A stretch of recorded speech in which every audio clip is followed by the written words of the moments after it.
Leveling your subfloor is a crucial step to ensure your new floors will set properly and maintain their beauty for years to come.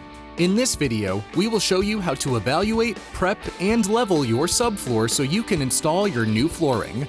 Make sure you grab these items before you begin. Begin by removing old flooring materials to get to the subfloor layer. Use a level or string to locate uneven areas in the subfloor. Note high and low areas with a pencil or marker. Sand, grind, or chisel away any adhesive or loose materials to ensure your primer and underlayment will stick. Clean the leftover debris on your subfloor before applying your primer. Use an expanding spray foam to fill gaps along wall lines, plumbing, or electrical pipes protruding through the floor.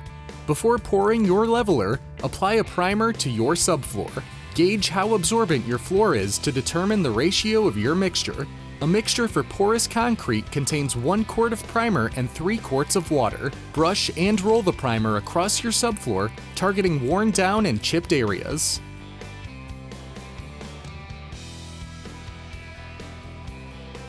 Fill any leftover holes or cracks with a floor patch to ensure a smooth surface for leveling. Combine your leveler with cool water in a large bucket using a mixer drill. Refer to your product's packaging for specific measurements and mixing time in order to get the perfect consistency.